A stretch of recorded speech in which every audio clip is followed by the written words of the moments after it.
Sampai situ. Jadi kiranya Bapak Ibu, gulungan kitab yang diberikan kepada Yesus yang dibaca mana?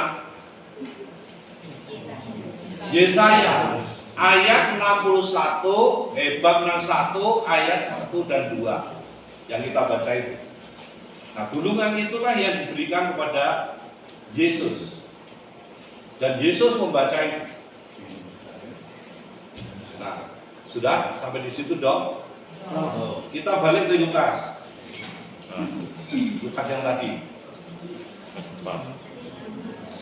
Tapi di Lukas kok ditulis lagi, Mo? Ya itu justru itu. Diulang. Tadi bab 4 tadi. Udah ditutup. Ayatnya 21. Nah, itu yang penting. Ya. Lalu ia memulai mengajar mereka, katanya, pada hari ini genaplah nas ini sewaktu kamu mendengarnya. Nas yang mana? Yesaya. Yesaya bab 61 ayat 1 sampai 2.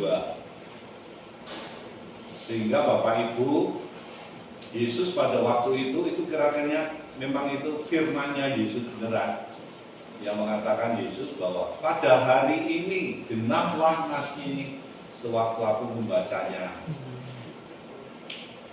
Itu berarti Yesus merupakan kegenapan dari nubuat Yesaya. Wah, pinter kan? Ini rentan waktunya berapa lama ini, Mo? Hah? Dari Yesaya ini. Wah, ya itu nama bab. Nama 67 apa? Bentar mau gimana? Jawab bingung Pak. Itu kan dikelompokkan itu 13, 1, 2 dikelangi sampai 16. Ya. 11 ke 16. Ya kan? Terus ini tadi bacaan dari apa?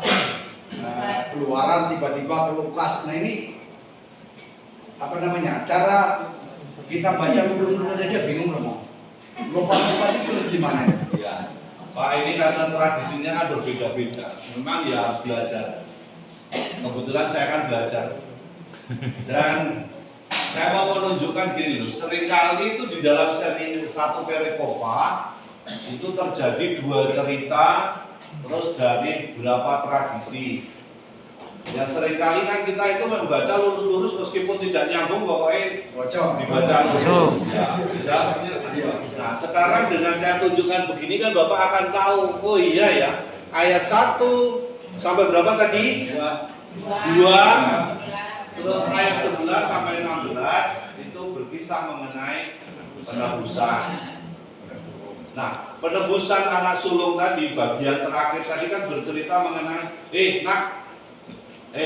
bapak besok jangan lupa ya kalau anak bertanya jawablah begini. Nah itu kaitannya dengan apa? Keluaran, antara lain di situ. Itu kan peristiwa apa itu namanya? Peristiwa penebusan itu sebenarnya kan nggak harus dikaitkan dengan keluaran sebenarnya, karena sejak zaman Abraham peristiwa itu sudah ada. Tapi di kemudian hari kita tahu bahwa itu juga disangkut pautkan dengan peristiwa keluaran yang sebenarnya merupakan sejarah yang amat penting.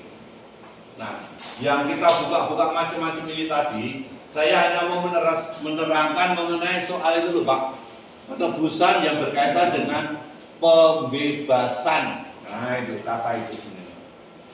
Nah untuk kelompokan itu loh, kita yang belum biasa ini kelompokan. Oh ini ada. Oh ya belum. Itu kan mungkin kita belum terbiasa membacanya ya. Nanti harus baca ulang-ulang terus Pak. Besok kita juga akan nanti bukan hanya besok. Nanti di bab 14 itu malah rodot-rodot lagi agak itu. Karena itu campuran dari 3 tradisi. Tapi nggak apa-apa, nanti lama-lama mudah-mudahan kita mengerti itu. Nek terpaksa tidak mengerti ya nggak apa-apa. Yang penting kita sudah tahu. Yang penting kita sudah tahu, oh itu ceritanya itu begini. Kalau besok membaca lagi, kita ingat, oh itu dulu kaitannya ini sama ini. Oh penebusan itu di mana? Gitu. Kalau ditanya soal, oh penebusan itu di mana? Oh di situ. Berarti harus baca semua dulu. Nggak usah. Enggak juga. Supaya dia nanti kita baca pernah nyaut. Pernah. Ya boleh, Bapak mulai baca semua juga nggak masalah. Ngaitnya itu. Iya. Jangan bingung ya. Tapi nanti tak bantu untuk mengait-ngaitkan itu. Tiba-tiba Yesaya, tiba-tiba berbeda. Iya. Nggak apa-apa Pak, jangan nggak usah bingung. Besok lama-lama kita akan ngerti kalau baca. Oh besok kalau Bapak baca Yesaya, lalu akan ingat lagi. Oh itu kalau baca Lukas, oh itu ada di Yesaya. Iya. Gitu. Sering gitu sih, Mo. Nah, Kok kayaknya pernah gitu. maksudnya itu adalah kita diajari sebenarnya bahwa ayat-ayat itu yang di dalam perjanjian lama ada penggenapannya di dalam perjanjian baru. Itu mau mengatakan bahwa apa yang dikatakan Nabi itu bukan omong kosong, tapi nubuat. Kalau nubuat itu ada penggenapannya. Nek nubuat itu tidak ada penggenapannya, berarti omong kosong itu Pak, nabinya palsu. Kalau yang di Yesaya sama yang di Lukas tadi, apa ada yang di Pengeluaran? Nggak ada. Hanya yang saya mau kaitkan itu tadi Pak, kan saya tadi ngomong Yobel, ngomong kebebasan. Nah itu loh, yang ada pembebasan atau keluaran itu kan kaitannya dengan ini Pak. Jadi kalau ngomong pembebasan itu sebenarnya bukan hanya soal orang dikeluarkan dari penjara, tapi ketika ngomong pembebasan, maka tadi saya kan ngomongnya budak tadi mana tadi. Nah itu loh kaitannya rumah, nanti di ayat 3 itu masalahnya ada rumah perbudakan itu. Rumah perbudakan. Nah, di dalam tradisinya orang Israel, perbudakan itu 50 tahun, terus lingkaran 50 tahun, itu tidak boleh terjadi. Maka orang itu tidak mungkin sebenarnya menjadi budak selama-lamanya.